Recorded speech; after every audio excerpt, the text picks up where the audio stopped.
Number one, I'm not gonna get out of your city because I live here. Oh, you want me to? You want to make? Okay, good for you. Good for you. You want to make lampshades out of people's? Don't give you. I'm not gonna tell you shit. Okay. I ain't gonna tell you shit. I ain't gonna tell you shit.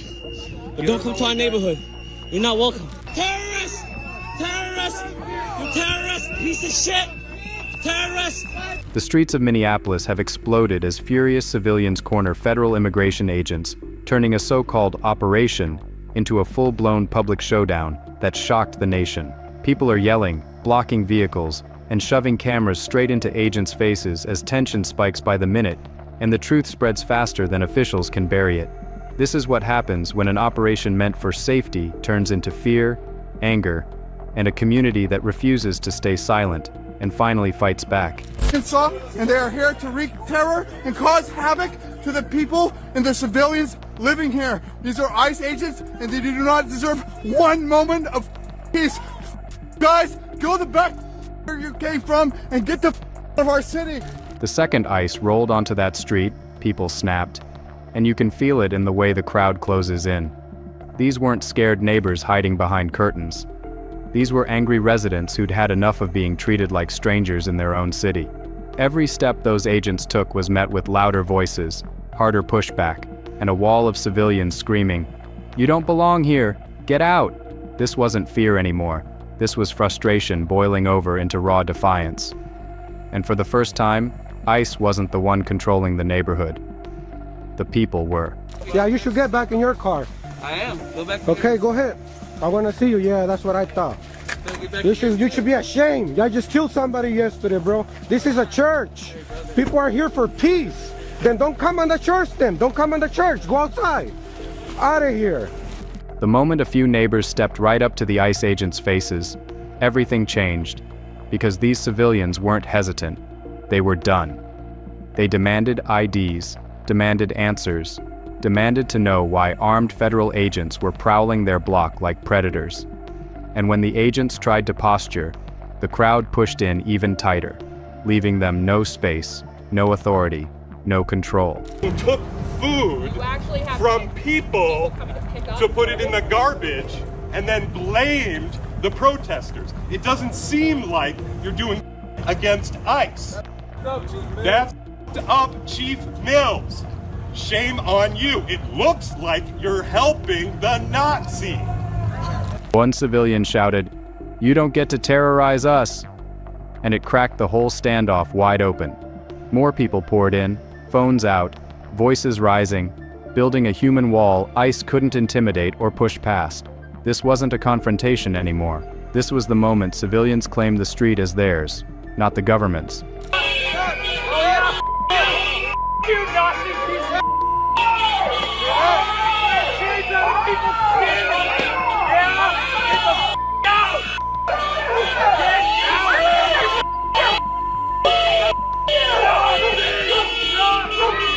When the agents realized the crowd wasn't backing down, you could literally see the panic set in. That subtle shift in their stance, that quick glance toward their vehicle like they suddenly remembered where the exit was. Surrounded, outnumbered, and recorded from every angle, their usual intimidation tactics collapsed right in front of them.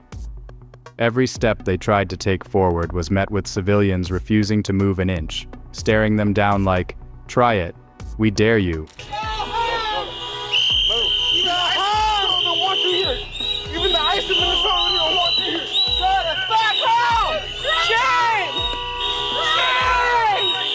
Shame!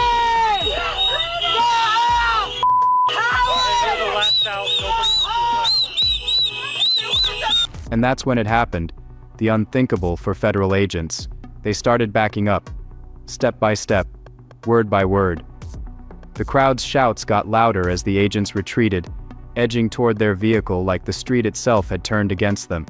By the time they finally drove off, everyone watching knew exactly what they had just seen. ICE didn't leave because they wanted to.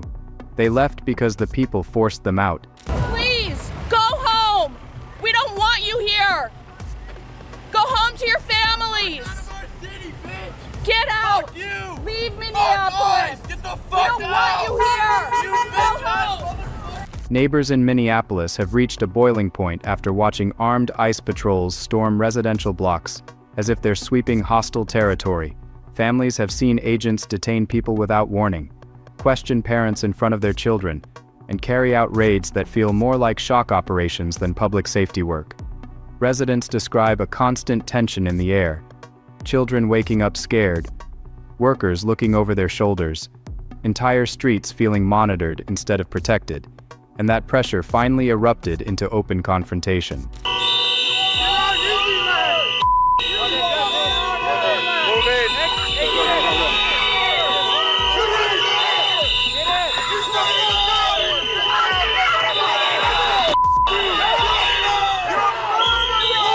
People in the crowd didn't hold back. Short clips roll of neighbors speaking fast, angry, and breathless, describing how they feel watched, singled out, and treated like suspects in their own city. Faces are tense, voices shaking, not from fear, but from the exhaustion of living under constant pressure from federal patrols. These accounts land harder than any official statement, because the emotion is raw, unfiltered, and impossible to ignore. So now the community is done pretending this is law enforcement. They're calling it what it feels like: fear, intimidation, and disruption disguised as public safety.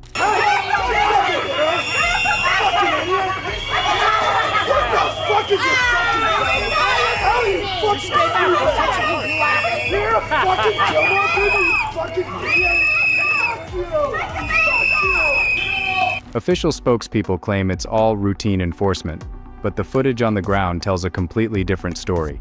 Night after night, unmarked SUVs crawl through neighborhoods, agents step out with tactical gear, and families brace for the next door knock. Residents call it unpredictable, aggressive, and deeply unsettling. The kind of presence that makes people feel hunted instead of protected. Alright, you guys good? Stay away? Alright, let's go.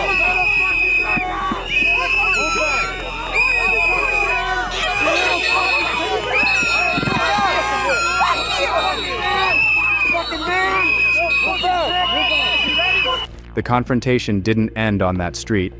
It detonated a full-blown movement. Group chats are blowing up, neighbors are patrolling their blocks like a patrol force of their own, and the second an unmarked car even touches the neighborhood, people flood the sidewalks ready to shut it down. What ICE thought would be a quiet enforcement zone has transformed into a battlefield they no longer control, because the community now moves faster, louder, and harder than any federal agent expected. I have a constitutional right to. I'm going to keep following you, so if you're going to arrest me for following you, may as well do it right now. I don't. I will continue to follow you. I have a constitutional right to do so. You're impeding operation. You're impeding traffic. Look at this. You're impeding traffic. You're going real slow. If you keep following us, you're going to be arrested. You should arrest me now, because I will continue to follow you onto the highway to the 42nd Street exit. The moment dozens of phones shot up into the air, the entire dynamic flipped, because ICE can posture with guns, but they can't outrun a camera. Every angle was captured. Shaky close-ups, wide shots of the agents boxed in, live streams exploding with viewers demanding answers in real time. You could see the hesitation hit instantly. Agents stopped barking orders and started watching the phones instead, terrified of becoming the next viral scandal that Washington would have to explain. What was supposed to be a controlled enforcement sweep turned into a public trial on asphalt, with the entire internet acting as judge, jury, and witness. And the agents knew it. One wrong move, one shove, one grab, and their careers wouldn't just crater. The entire operation would be politically radioactive by morning. That's the power shift cameras bring. The crowd stops fearing the badge, and the badge starts fearing the footage. Protesters taunted Border Patrol Commander Greg Bovino outside his hotel as news broke that he has been booted out of Minneapolis by order of President Trump. They were trying to make his last night in Minneapolis a sleepless one. At the center of these aggressive tactics sits Gregory Bovino, a figure whose enforcement style depends on shock, speed, and communities staying quiet, and Minneapolis shattered all three at once. His entire playbook is built on overwhelming presence. Move fast, hit hard, leave before anyone can organize. But this time, the neighborhood organized faster than the operation, and the strategy he relies on fell apart before it even started. We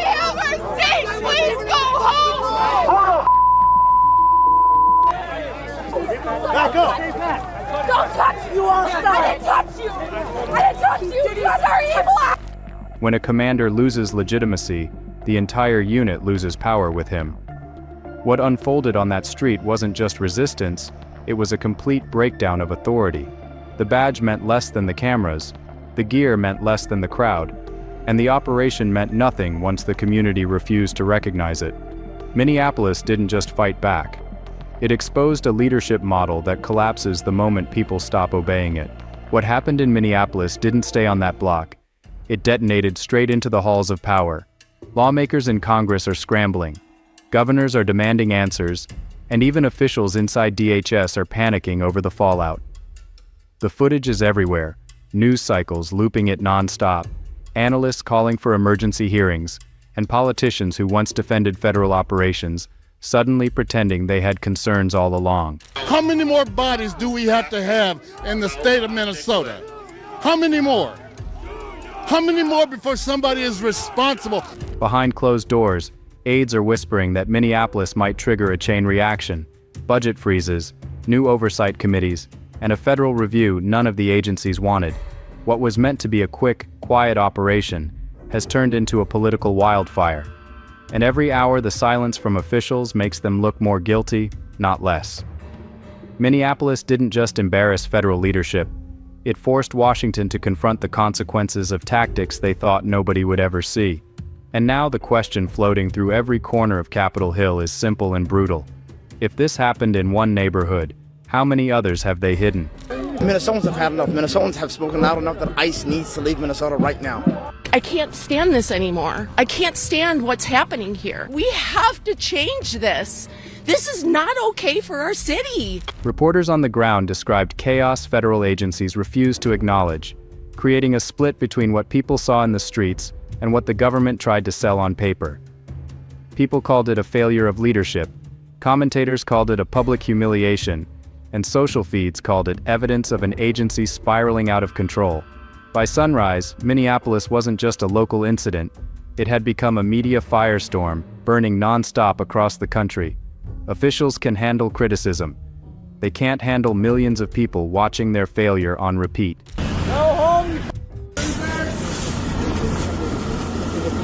United States Postal Service. The clash in Minneapolis now stands as a warning to every federal force in the country. Communities are reaching a point where their patience evaporates the second heavy-handed tactics arrive. If this level of civilian pushback meets the next operation, federal authority will face a wave of resistance that grows louder, faster, and more organized than anything their tactical manuals prepare them for.